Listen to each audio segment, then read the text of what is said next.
If you know me, you know I love meat. Like, I really love meat. But today, we're shaking things up in the kitchen with folks who put plants in the spotlight. Our first chefs have a unique twist that will leave you questioning whether you're savoring a plant-based alternative or the real deal. Meet Aubrey Walch and Kale Walch, siblings serving up plant-based meat and cheese alternatives in their vegan foodie hotspots.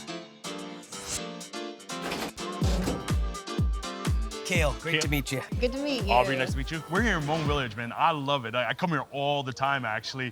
So it's so cool to meet you guys up here. What are we looking for today? We're looking for some ingredients to make a few dishes from our island of Guam. What are we making, Obs? We're gonna do beef Kelaguen and chicken Kelaguen, as well as a side of red rice is what we like to eat it with. Okay, so I heard beef and chicken, but I also was told that this is all plant-based, right? Yeah, we'll prove it to you somehow. We're looking for some jackfruit. We need some Thai chilies, a few other things. So... Coconut. Okay. Yeah.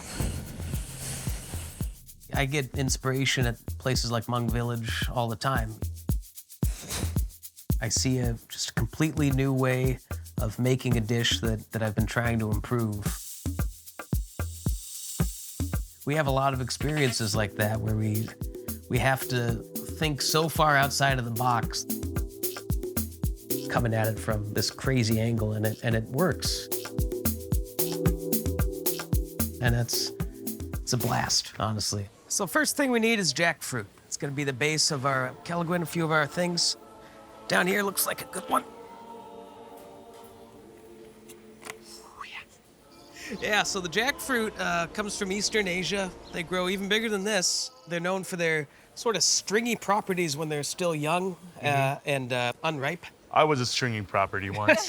The really ripe ones are really sweet. That's actually what juicy fruit gum is flavored after. No Yeah, way! I know. That's That was awesome. wild. We definitely want the green jackfruit for our stuff. We take the pieces of jackfruit, process them, and pull them apart. Oh, thank you so much. Yeah. Ooh, Hey, little guy. yeah. So, I've heard that it almost has like a pulled pork consistency type. Totally. Is that true? Yeah. In Yeah. fact, we use it to make our carnitas Yeah. and shredded chicken and shredded beef. So, are we gonna take this bad boy? As much as I would like to, we've got a canned version that's a little more consistent, and my machete's not as sharp as it ought to be Okay. right now. So yeah, I have a machete. Yeah. I have a machete in my truck. We can Really? go. Okay. Okay. Well, We'll need that we're for all the good coconut. Yeah, awesome. How much do you think this thing weighs? then. Jeez, I'm embarrassed if it's low because I was struggling. So Man, I'm gonna say 50 pounds. 50 I'm gonna pounds? say no, because I'm strong. I'm gonna go with 17. 17? Yeah. I'm feeling like 15, 15, Wow. 17 area there,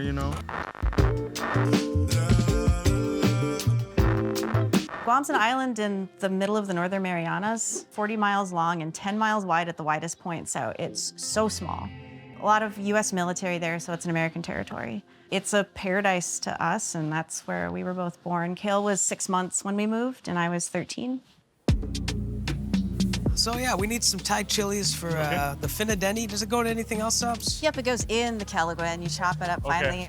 On Guam, we like everything as spicy as possible. Green onions, you know them, you love them. Oh, yeah. It's because they're green and they're onions. That's right. So we use shredded coconut in our Kelaguen on Guam. We'll break it in half, and we use what we call a kumzu. Yeah. So you sit on it on the ground and you shred It's like a it. little scraper. Yeah. Cool. How many do we need? One should do. One? Should do. Yeah. Okay. All right, and this is the ripe jackfruit. So I might use this for something Okay. a little special later on. All right, let's go cook.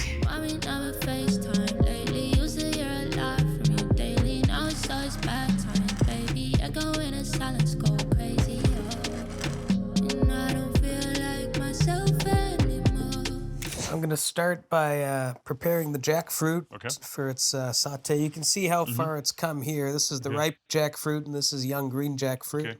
Comes in the can. Guam is so much about family and eating, and that's all my memories are based around the dinner table or around the grill. In every single village on Sundays or Saturdays sometimes, we'll have a fiesta, and it does not matter who you are or what village you're from, you can go to anyone. On any kind of table, you have 5 different meats. You have ribs, you have chicken, you have fish, you have grilled hot dogs. It wasn't like we didn't like meat. We just didn't want to consume animals anymore. I went vegan when I was very young. I was 14. I spent a lot of my life trying to recreate my grandma's dishes that I had on Guam so I could feel like I was at home again, you know? So Kelaguen is one of those main dishes that's always on the fiesta table. It's a really simple dish. It's eaten cold, and it has coconut and onions and peppers, and it's a lot of citrus in it. All right, while Kale works on the beef Kelaguen, I'm gonna do the chicken. Okay. And then this chicken you guys make back at your shop? Yep, we sure do. Awesome. What's the process of making this chicken? It's horrible. So it starts out, the vital wheat gluten, just a high protein wheat flour, Vidars with fresh organic soy milk, all goes into this big mixer that really works it into the super muscular dough. After that, it gets steamed and processed. I mean, it does look like dark meat chicken. Yeah. Yeah. We still get people coming into our fried chicken shop that don't know it's vegan. They'll be like, oh, I'll just do like a 6-piece dark meat. Yeah. And we'll be like, all right. Okay. We gotcha. How did the journey from Guam to Minneapolis, like how did that happen? Bloomington, Minnesota was on a list of the top 100 places to raise a family in Forbes magazine in like 1992 or something. So we moved straight from Guam to Bloomington, Minnesota.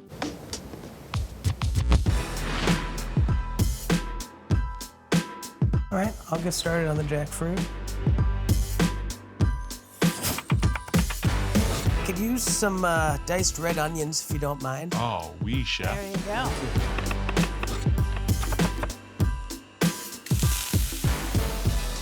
Yeah, when we were first opening the store, we were trying to explain to the health department what we were doing. We're like, well, I mean, it's a butcher shop, but we're not using meat. And then our architect just looks over and goes, it's a savory bakery.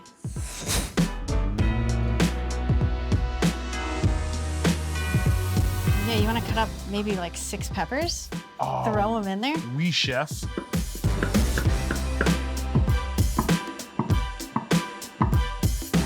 We're gonna use like yours lemon powder. Yep. Just a little bit, as Nana says. Yes, ma'am. Yes, Nana. All right. Now I'm gonna add the jackfruit in. Added some cocoa powder. So it was all about, you know, we weren't really satisfied with what was on the market. When I was 14 and went vegan, it was like there was one veggie burger and tofu, and then one brand made a mock duck, and that was it. So it was just about learning and figuring out textures and you know, what type of vinegar breaks down wheat gluten at the base. It's what Kale's been working on for every single day for ever and ever. Yeah. I'm gonna show you how to make just very rudimentary seitan, like the mock duck we see at the grocery store. Starts with vital wheat gluten, very high protein wheat flour.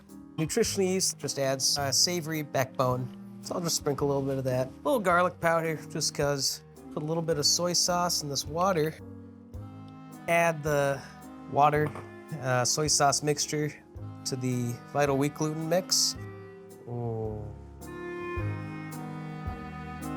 It's really fun because, you know, depending on how much you mix it or how little, you can get different textures. And different cooking methods can take you anywhere from bacon to steak to sausage. When you're making that, it's almost the opposite of like bread dough, where you want it to be poofy, you want it to be light, you want it to be airy. It's like you have to like reverse your brain into making this. Yeah, it's weird. It's definitely, when you're doing it for the first time, it's you have to go against most of everything you learned. And then we kind of teamed up. I would make vegan meat substitutes just at home, and then he would do the same thing, and we just kind of went back and forth like that for a long time. And I think you were 15 maybe, and I said, hey, do you want to own a business with me when you're older? And he said, no, I don't think so.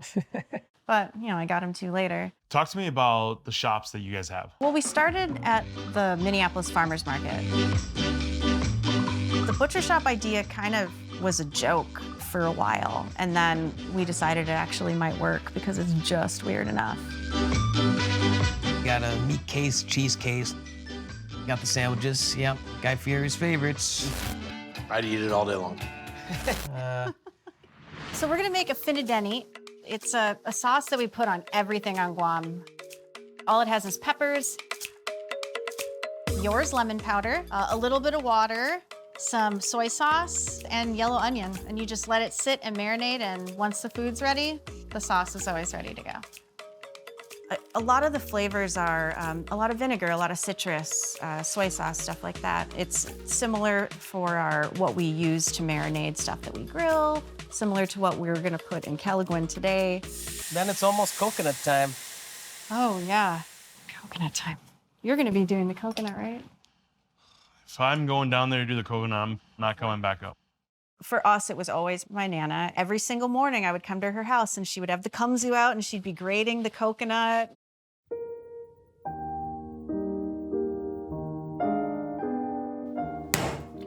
Yeah.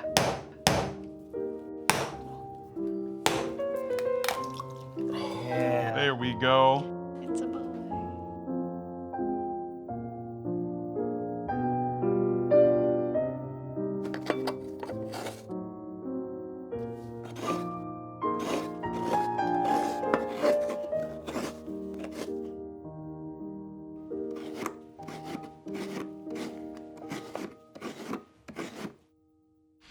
I feel like I was just kind of put in this place where I'm not from here, but I feel like if I went back to Guam, like some people would be like, "Oh, you're not from here either." Searching for culture in food helps sometimes, and going back to Guam obviously helps, but it's weird. I think a lot of Hmong kids, especially like millennials, Gen Z kids, are walking that route right now. And totally, it's like, I don't know where I belong. Yeah. I've always been sort of like envious of the success of the Hmong culture, just, how strong your culture is, how, through the generations, it's still, through being scattered across the world. In Guam, it's starting to fade away, like no one really speaks Chamarro. Even with the food, like you're hard pressed to find any Chamarro food. It is tough. Like we have a fried chicken place, and this past summer we tried to do a Chamorro special where we had red rice and Guamanian macaroni salad, and people just didn't understand it. So this is why food's so personal to me, right? I was afraid that if people rejected our food, they rejected us. But then I can't run from who I am. And so like my question to you is like, what is it about your culture that you hold on to, the thing that nobody can take from you? Like what's that aspect of it? I try to hold on to my family and closeness as much as possible.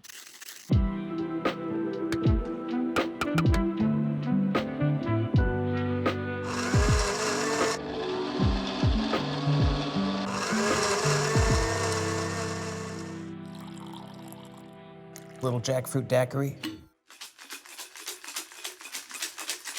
Yes, Oh, no. thank you. Thank you.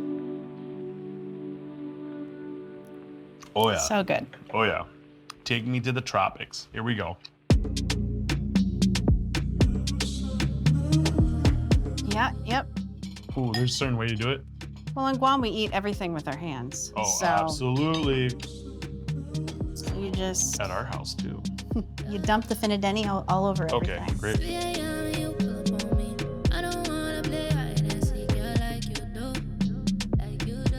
I love this. It's that hint of sweetness, from the coconut. Yep.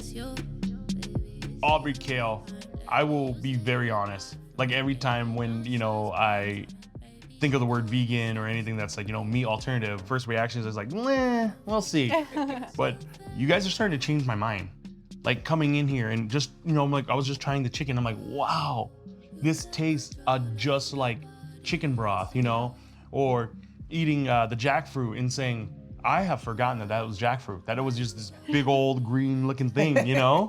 To still staying true to those traditions and innovating it to this, that's incredible. We're putting our own spin on our things and trying to keep our culture alive in our own way. With the Seitan, you actually gave me some ideas that I want to really go back to our place and try it. Nice. Yeah. Totally. Can't wait. Yeah. Well, thank you for everything. Thank Of you. course, thank Yeah. you.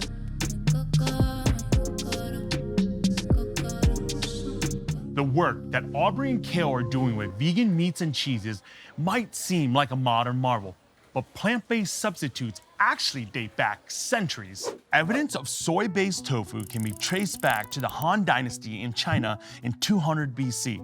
Buddhist monks developed a flavored wheat gluten similar to modern-day seitan, way back in the 6th century. Around 1800, tempeh was created in Indonesia using fermented soybeans. Protos was a meat substitute created by John Harvey Kellogg. Yes, that Kellogg, in the late 19th century. Made from peanuts, wheat gluten, and other ingredients, Protos was one of the first meat substitutes available in grocery stores. Modern-day mainstays followed, with the first veggie burgers hitting stores in the 1980s, Tofurkey in 1995, and the Impossible Burger in 2016. Meat substitutes have no doubt been a game changer, but there will always be a place for good old-fashioned veggies.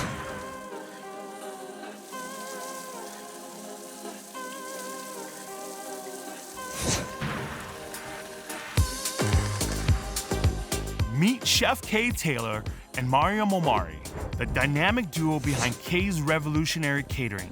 They're serving up meals inspired by East African and soul food traditions with a keen interest in getting folks to eat more veggies.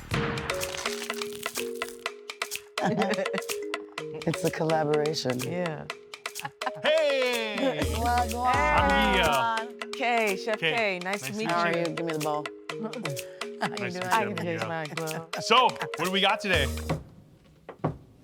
Everyone in my family has either cooked professionally or just really great homemakers. My family's from the South, Louisiana, New Orleans area.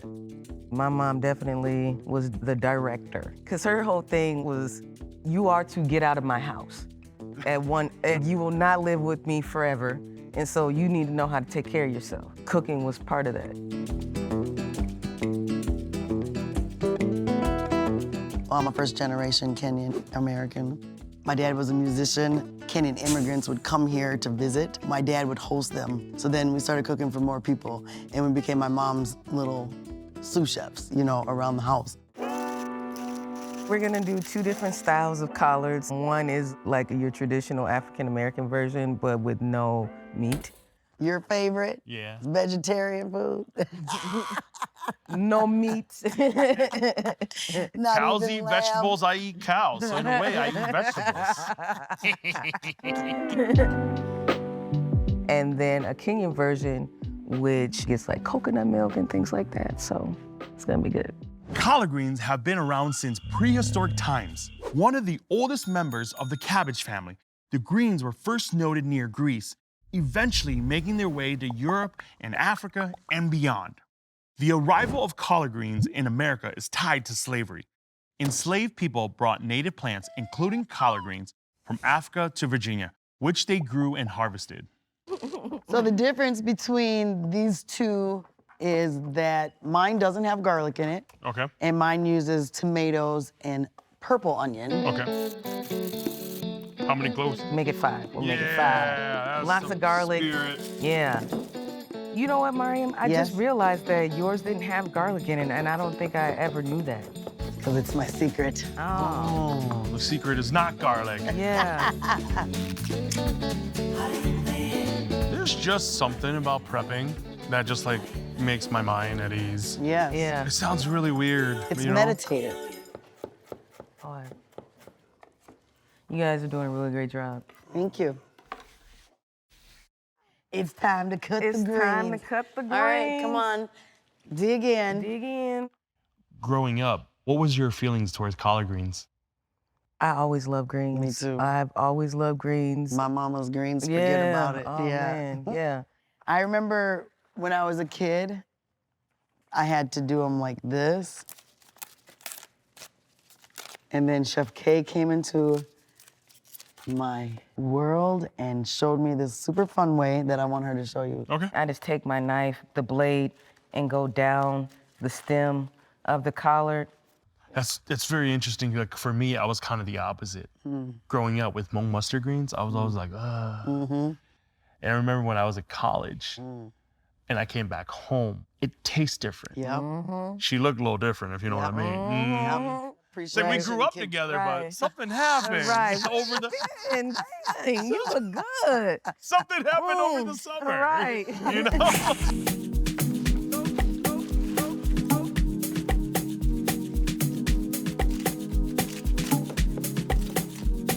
So I just take them, roll it up, and just cut.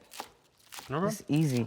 I grab them, I lay the leaves out on top of each other, and chef a knob thinly as I can. For these guys, I mean, you know, this thin, chic, this is rough and tumble.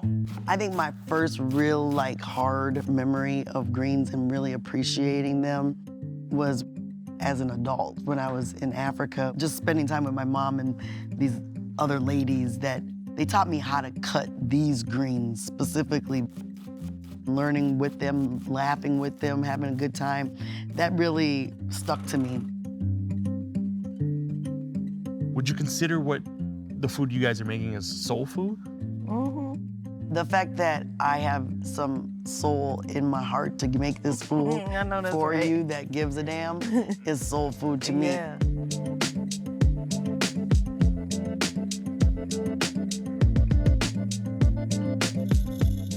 Coriander and cumin, jostle it up a little bit just to take it out. Shake it, don't break it. Took your mama 9 months to make it.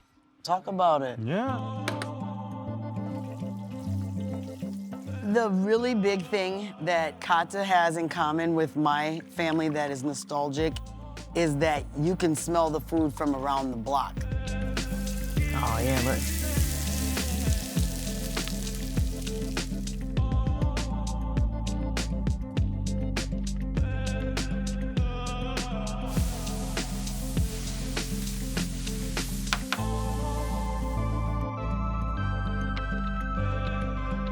Perfect. Perfect. Walk me through how you guys started this catering business together. So, having been in the industry, both of us, for more than 25 years at the time, because I've been working in the front of the house my whole life. She's been working in the back of the house her whole life. We really had been tired of the lack of integrity. You know, after I learned more about how Chef cooked and the variation of things that she could do, I learned that, you know, if I do some chopping and some selling, I think we could build something together. She agreed on it based on the fact that we just said that we could call it K's.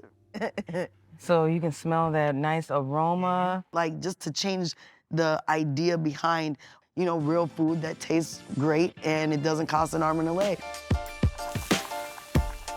Your company is more plant-based. No, we're more inclusionary. Our mission and goal is really just whole foods. Yeah. Like real ingredients. Yeah. Vegetables can taste good. Don't be afraid of them. How do we really hone in on breaking bread? How does that actually happen where we're all feeling and vibing, you know? And I think that's what's really important to us. We have so many things that are going on in our hearts and our minds and our body and our environment. So many things can be solved over a meal.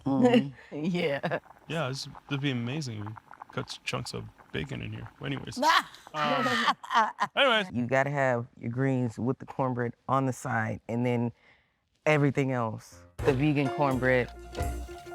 Maple syrup? Yeah, maple syrup. We gotta create the fluffiness, we have to create the sweetness and cake-like. You just described me. Fluffy, sweet, cake-like. There we go. Let's do this. It comes out with a really beautiful shine, nice golden brown. Again, we're looking for fluff, we're looking for cake-like. And sweet. And sweet.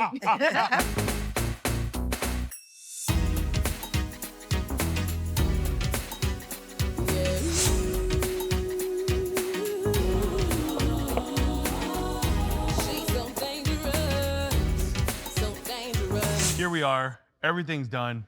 Chef K, who's our guest here? That is my lovely grandmother. Her name is Freddie Jean Taylor, and she's come to join us. Grandma, nice to have you here. Thank you. Grab some of this chapati. So with the chapati, we just kind of tear it apart. Take our first little bites of the East African version. The fat from the coconut milk. That's what gives it a little depth right there. That's so delicious. I don't know what you've done, but it sure is good. Okay. With my cornbread, get a good little swoosh And it's messy, I know it. Yeah, But- just like life, you know? What I really like about the southern one, that onion has that natural sweetness, the smoked paprika that comes through, deep, rich, smoky flavor. That's just so delicious. Well, let's eat up a little bit more, y'all. So what do you think, Grandma, of the greens with no meat? I love the cornbread, and the collard greens were great. Little spice. Yeah. Yeah, I never had collard greens without meat, but what the hey? It's really good. Bam, approved. We win. Yeah. So much of what folks like Chef K, Mariam, Aubrey, and Kale are doing is honoring their family recipes while also modernizing them. Whether it's introducing more veggies or making grandma's dish vegan, nothing can replace the feeling you get when you savor a bit of nostalgia. All the different skin shades, all the different girls, diamonds in your eyes.